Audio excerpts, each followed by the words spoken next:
Break के बाद आप सभी का स्वागत है। भरतपुर से इस वक्त की बड़ी खबर सामने आ रही है। मुख्यमंत्री अशोक गहलोत की सुरक्षा में बड़ी चूक हुई है। किसान सम्मेलन के दौरान सुरक्षा में ये चूक हुई। हेलीपैड से रवानगी के दौरान सुरक्षा में बड़ी चूक देखने को मिली है। सीएम की हेलीपैड के पास अज्ञात युवक जा पहुंचा। बाद में युवक को पुलिस ने हिरासत में ले लिया। तो भरतपुर में कार्यक्रम में शामिल होने के लिए मुख्यमंत्री अशोक गहलोत पहुंचे हुए थे और जब वे वापस हेलीपैड पर पहुंचे हेलीकॉप्टर से रवानगी के लिए, उस दौरान वहां पर एक अज्ञात युवक जा पहुंचा। फिलहाल पुलिस ने इस युवक को गिरफ्तार कर लिया है, लेकिन एक बड़ी चूक इसे मानी जा रही है सीएम की सुरक्षा को लेकर। जब बड़ी संख्या में सुरक्षा कर्मी वहां पर तैनात थे तो ये युवक हेलीपैड तक कैसे पहुंचा, ये बड़ा सवाल है। दीपक सहयोगी हमारे साथ जुड़ चुके हैं। दीपक, एक बड़ी चूक, कहां थे सुरक्षा कर्मी?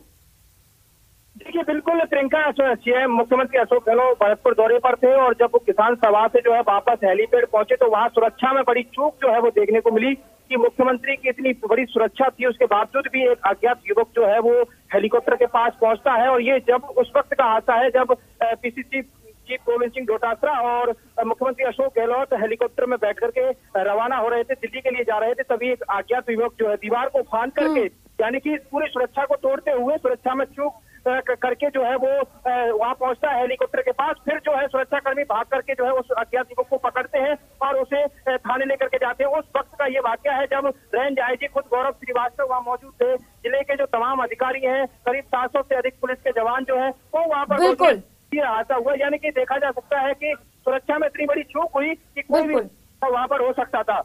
बिल्कुल दीपक, बड़ी संख्या में सुरक्षा कर्मी वहां पर तैनात थे, पुलिस के जवान भी मौजूद थे। इसके बावजूद इतनी बड़ी चूक हो जाना अपने आप में कई बड़े सवाल भी खड़े करती है। लेकिन दीपक, सवाल ये भी है कि मकसद क्या था इसके पीछे? आप बता रहे दीवार फांदकर ये जो युवक था वो हेलीपैड तक जा पहुंचा था, क्या वजह थी इसके पीछे? देखिए, पुलिस परेड ग्राउंड में हेलीपैड बनाया था और सभा को संबोधन करने के बाद मुख्यमंत्री अशोक गहलोत है, जो अन्य नेता थे, वो पुलिस जो परेड ग्राउंड है वहां पर पहुंचे। वहां जब हेलीकॉप्टर में बैठ करके वो रवाना हो रहे थे, हेलीकॉप्टर चलने को था, उस वक्त जो सभी अधिकारी थे वो पीछे आ चुके, यानी कि मुख्य गेट पर जो है भारी संख्या में पुलिसकर्मी तैनात थे। उसके बावजूद भी युवक जो है वो दीवार कूद करके अंदर पहुंचता है और वहां पर मुख्यमंत्री के हेलीकॉप्टर के पास पहुंच जाता है। लेकिन पुलिस कर्मियों का ध्यान नहीं था, यानी कि जिले के जो सबसे बड़े अधिकारी हैं, संभाग के सबसे बड़े अधिकारी हैं, वो वहां मौजूद थे। उसके बावजूद भी वो युवक वहां पहुंचा और जब सुरक्षा कर्मियों को पता लगा तो उसे पकड़ करके वहां से लाया गया। यानी कि मकसद जो है उसका क्या था, इसके बारे में जानकारी जो है जुटाई जा रही है, उसे थाने ले जाया गया। लेकिन सवाल यही है कि इतनी बड़ी सुरक्षा के बावजूद भी वो युवक जो है वो मुख्यमंत्री के हेलीकॉप्टर के पास कैसे पहुंचा, ये सवाल जो है पुलिस के अधिकारियों पर उठ रहा है। लेकिन कोई भी अधिकारी इस सवाल का जवाब देने के लिए तैयार नहीं है, क्योंकि प्रियंका, मुख्यमंत्री के दौरे के दौरान ये बड़ी जो चूक है वो देखने को मिली है। बिल्कुल। और दीपक, क्या कुछ कार्रवाई इस युवक पर की जाएगी? कौन कौन से चार्जेस लगाए जाएंगे? अक्सर इस तरीके के अगर मामले सामने आते हैं तो किस तरीके की कार्रवाई की जाती है?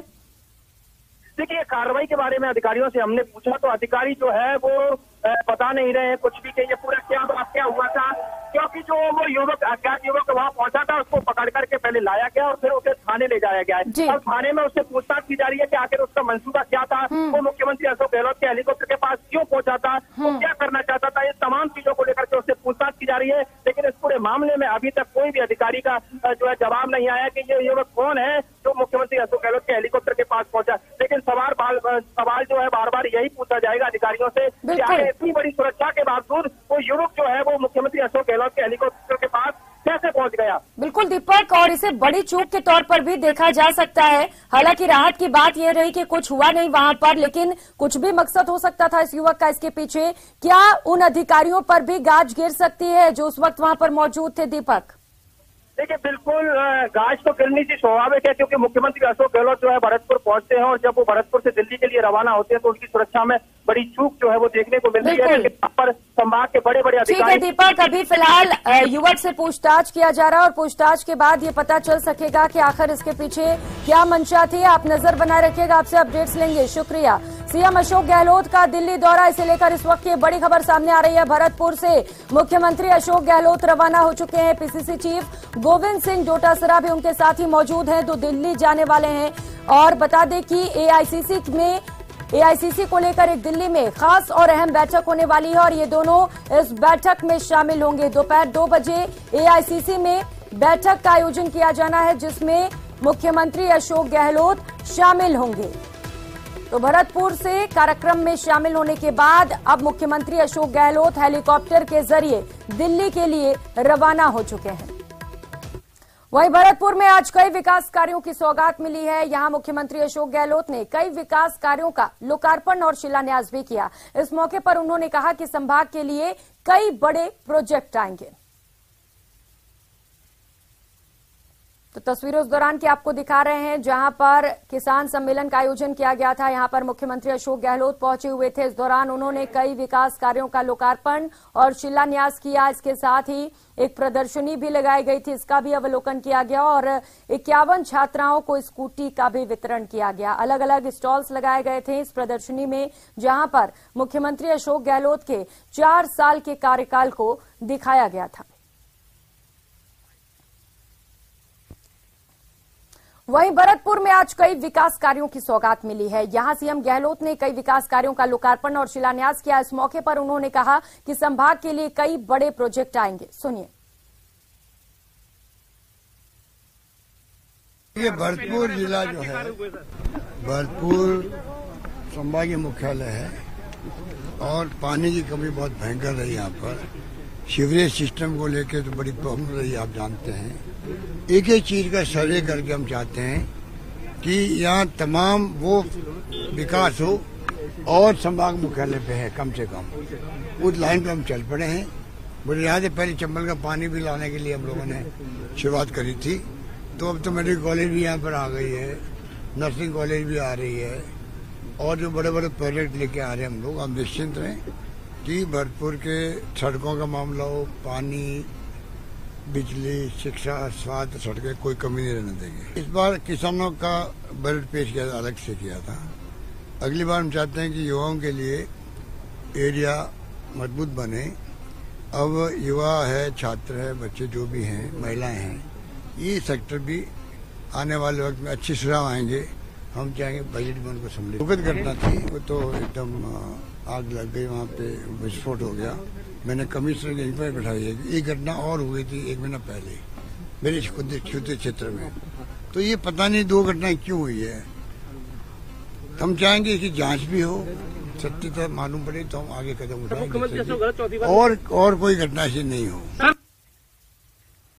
और इस बीच ये बड़ी खबर सामने आ रही है लोकसभा की कार्रवाई को लेकर। इस वक्त ये बड़ी खबर आपको बता दें, लोकसभा निश्चित काल के लिए स्थगित कर दी गई है। 17वीं लोकसभा के 10वें सत्र की 97% उत्पादकता रही है। स्पीकर ओम बिरला ने सदन के सुचारू संचालन के लिए सभी का आभार भी जताया है। पीएम नरेंद्र मोदी सहित सभी दलों के नेताओं का आभार जताया गया।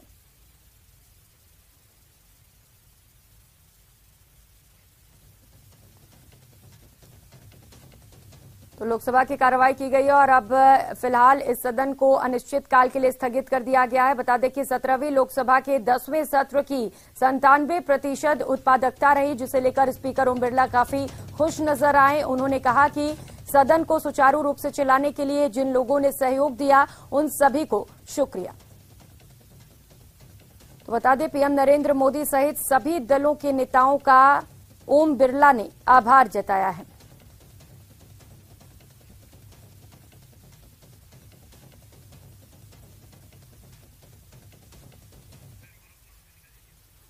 और जयपुर में आंगनबाड़ी कार्यकर्ताओं की आक्रोश रैली निकाली जा रही है। शहीद स्मारक पर धरना दिया जा रहा है। हजारों की तादाद में कार्यकर्ता यहां पर शामिल हैं। आंगनबाड़ी कार्यकर्ताओं को परमानेंट करने की मांग चल रही है और इसके साथ ही मानदेय बढ़ाने की भी मांग है। तो सैकड़ों की संख्या में जो आंगनबाड़ी कार्यकर्ता हैं वो इस वक्त सड़कों पर एकत्रित हो गई हैं और अपनी मांगों को लेकर अड़ी हुई हैं।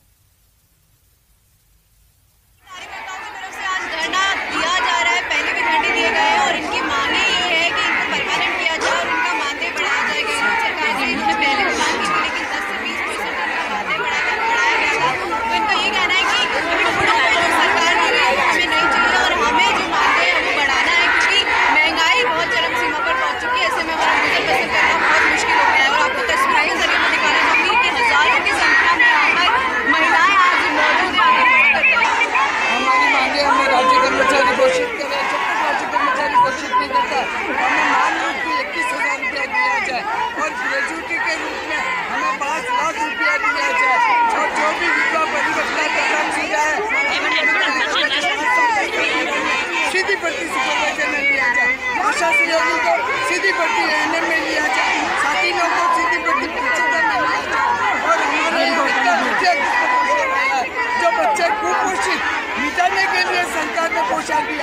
कि उससे पोषण से बच्चे और गर्भवती कुपोषित हो, ऐसा सड़ा गला पोछा राजस्थान सरकार ने हमें दिया है।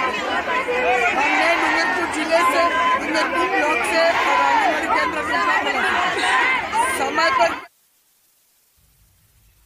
और अगली खबर का रुख करेंगे। कोरोना को लेकर स्वास्थ्य भवन में एक अहम बैठक की गई। बैठक के बाद चिकित्सा सचिव का बड़ा बयान भी सामने आया है। उन्होंने कहा है कि बेवजह लोगों को डराएं, इसकी जरूरत नहीं है। केंद्र से हमारे पास अभी तक कोई प्रोटोकॉल नहीं आया है।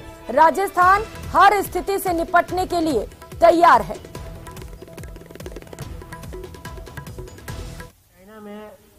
चाइना में कोरोना के केसेस में काफी वृद्धि हुई है अचानक से, और कुछ डेथ्स में भी वृद्धि हुई। उसी को देखते हुए भारत सरकार ने दिशा निर्देश भी जारी किए कि सतर्कता बरती जाए, और उसी के संदर्भ में राज्य स्तर पे चूंकि हमने लगातार पिछले कोरोना की वेव 1 में और 2 में एक्स्ट्रा ऑर्डिनरी काम जो राज्य सरकार ने किया है, और जो सिस्टम हमने उस समय बूस्ट किए, चाहे वो ऑक्सीजन की प्लांट्स की बात हो, कॉन्सेंट्रेटर्स की बात हो, आईसीयू वार्ड्स की बात हो, डेडिकेटेड हॉस्पिटल्स की बात हो, और इवन ट्रेनिंग्स की हो, वैक्सीनेशन की हो, और जांच की जो सुविधाओं की हो, वो सब बहुत अच्छा काम किया था। लेकिन उसका अब दोबारा उसको किस तरह से हम उसको बूस्ट करें, इसके लिए आज एक रिव्यू बैठक रखी थी।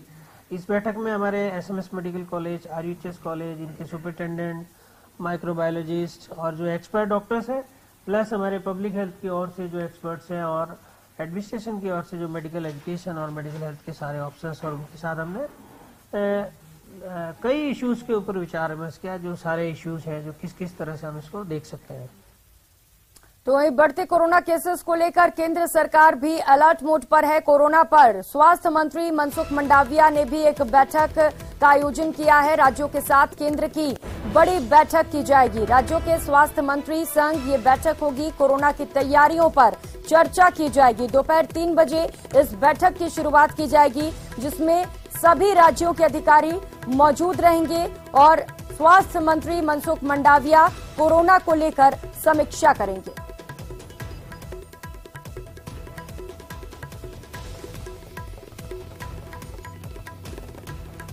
तो बता दें कि विश्व के कई बड़े देश ऐसे हैं जहां पर कोरोना एक बार फिर से कहर बरपा रहा है। इसे लेकर भारत सरकार भी अलर्ट मोड पर है।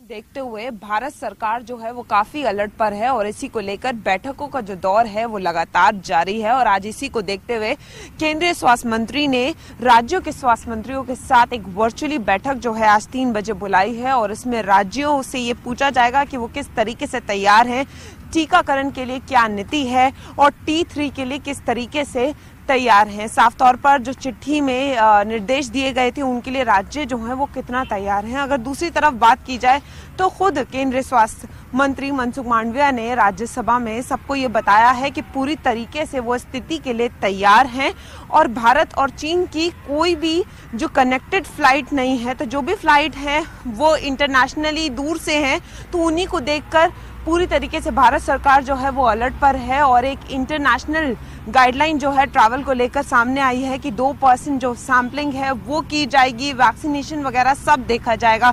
वहीं लोगों को भी बार बार समझाया जा रहा है कि वो मास्क का प्रयोग करें और जो कोविड गाइडलाइंस है उनका पालन करें। तो पूरी तरीके से ये देखा जा सकता है कि बैठक का दौर जारी है, पूरी तरीके से समीक्षा की जा रही है।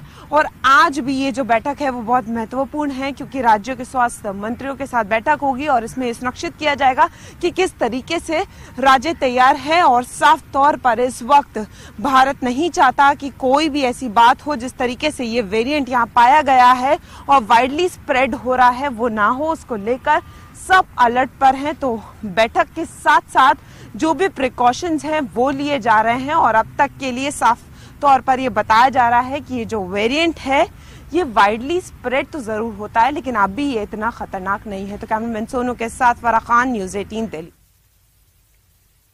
तो देश में एक बार फिर से कोरोना की आहट को देखते हुए राज्य सरकार के निर्देशों पर स्वास्थ्य निदेशालय की ओर से रेलवे स्टेशन, बस स्टैंड, सब्जी मंडी समेत अन्य भीड़भाड़ वाले इलाकों पर रैंडम सैंपलिंग करने के निर्देश दिए गए हैं। साथ ही ओपीडी के दौरान ILI लक्षण से ग्रसित मरीजों के स्क्रीनिंग कर उनके भी सैंपलिंग करने के निर्देश जारी हुए हैं। न्यूज 18 संवाददाता अशोक कुमार शर्मा ने कोरोना की आहट को देखते हुए श्रीगंगानगर वासियों से खास बातचीत की।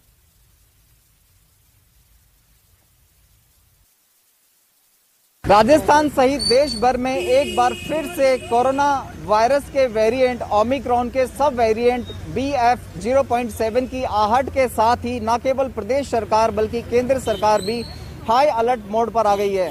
हालांकि पिछले कुछ महीनों के दौरान जिस तरह से कोरोना वायरस का लगभग खात्मा सा ही हो गया था, उसके बाद में कोरोना गाइडलाइन लगभग नजरअंदाज कर दी गई। आम लोगों के द्वारा भी कोरोना प्रोटोकॉल की पालना नहीं की जा रही थी, तो दूसरी ओर प्रशासन भी इस बारे में कहीं न कहीं लचर साबित होता हुआ दिखाई दिया। अब इस समय एक बार फिर श्रीगंगानगर सहित प्रदेश भर के अंदर बताया जा रहा है कि स्वास्थ्य विभाग के द्वारा सभी जिला प्रशासन को गाइडलाइंस जारी की गई है कि वे रैंडम सैंपलिंग स्टार्ट करें। साथ ही साथ ओपीडी के दौरान यदि कोई ILI पेशेंट आता है जिसमें कोई सिम्टम्स हों तो उसको प्रायोरिटी में लेकर उसकी जांच शुरू की जाए और उसकी जीनोम सीक्वेंसिंग भी ली जाए। ये इस चीज़ को लेके मानना ये है कि स्टडी पे भी नुकसान होगा काफ़ी। ऑनलाइन स्टडी तो अपने कर सकते हैं, लेकिन जो ऑफलाइन है, जो अपनी। और राजसमंद के रेलमगरा से इस वक्त की बड़ी खबर सामने आ रही है, जहां पर पैंथर का मूवमेंट देखने को मिला है। ये मूवमेंट CCTV कैमरे में कैद हो गया है। मूवमेंट से ग्रामीणों में दहशत का माहौल है। बैठुम्बी गांव के अंबा माता मंदिर के पास ये CCTV कैमरा लगा हुआ है, जहां पर पैंथर को कैद किया गया है। पैंथर कुत्ते के बच्चे का शिकार करते हुए दिखाई दे रहा है। ग्रामीणों ने पिंजरा लगाकर पैंथर कुनबे को पकड़ने की मांग की है। रेलमगरा थाना क्षेत्र के पनोतिया पंचायत के बैठुम्बी गांव का ये पूरा मामला है, जिसकी ये तस्वीरें आपको टीवी स्क्रीन पर दिखा रहे हैं, जहां पर एक पैंथर का मूवमेंट कैद हुआ है और इसे देखने के बाद से ग्रामीणों में दहशत का माहौल है। तो अब ग्रामीणों की ओर से मांग की जा रही है कि पिंजरा लगाया जाए और इस पैंथर को कैद किया जाए। तस्वीरें सबसे पहले न्यूज 18 राजस्थान पर एक गांव में पैंथर को देखा गया है और ये तस्वीरें CCTV कैमरे में कैद हुई है, जिसे देखने के बाद से ग्रामीण खासा दहशत में है। घरों से निकलने में भी उन्हें डर लग रहा है।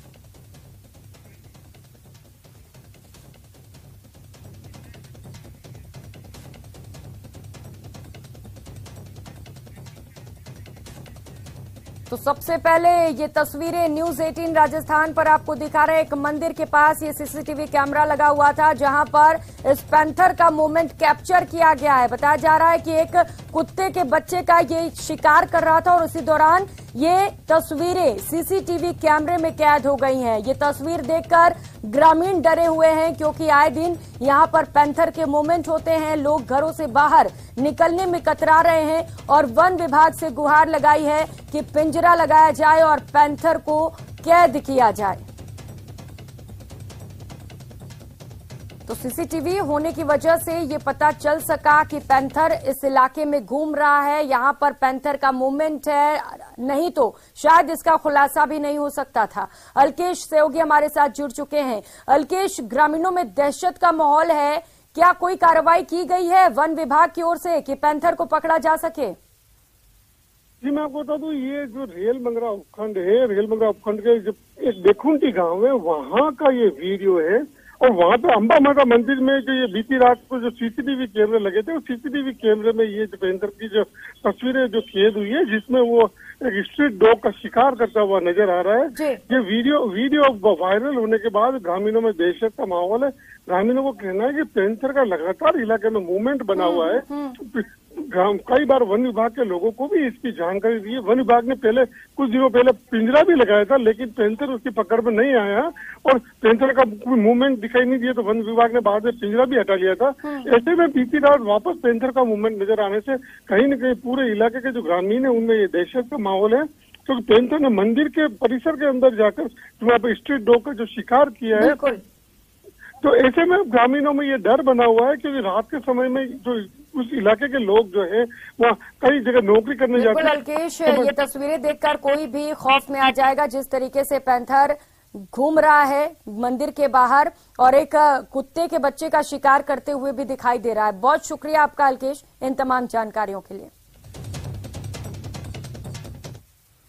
और खबरों में आगे बढ़ेंगे। फतेहगढ़ तहसील के देगराय ओरण में बिजली की हाईटेंशन तारों से टकराकर 2 प्रवासी प्रजातियों के स्टेपी ईगल बाजों की मौत हो गई। स्टेपी ईगल बड़े आकार का बाज है जो मध्य एशिया से सर्दियों में जैसलमेर में प्रवास के लिए पहुंचता है। स्टेपी ईगल कजाकिस्तान का राष्ट्रीय पक्षी है। वहीं रतनगढ़ में बढ़ती चोरी की घटनाओं के बीच अब भगवान के घर भी सुरक्षित नहीं है। गुरुवार रात अज्ञात चोरों ने गणेश मंदिर के ताले तोड़कर लाखों रुपए के चांदी के छत्र चुरा लिए। घटना के बाद मौके पर लोगों की भीड़ जमा हो गई। इसके बाद मामले की जानकारी पुलिस को दी गई है। फिलहाल पुलिस मौके पर पहुंची हुई है और मामले को लेकर छानबीन की जा रही है। और रुक लेते हैं बड़ी खबर का और बात करेंगे बिजली संकट की। राजस्थान में बिजली का संकट लगातार जारी है। आज से सभी शहरों और कस्बों में 1 घंटे की कटौती घोषित की गई है। ग्रामीण इलाकों में 1 घंटे की कटौती रहेगी, तो वहीं संभाग मुख्यालयों को बिजली कटौती से दूर रखा गया है। छोटे कस्बों में सुबह 6:30 बजे से लेकर 7:30 बजे तक की कटौती की गई, तो वहीं बड़े शहरों में सुबह 7:30 बजे से लेकर 8:30 बजे तक की बिजली कटौती की गई। उत्पादन और वितरण में करीब 2000 मेगावाट का अंतर देखने को मिला है।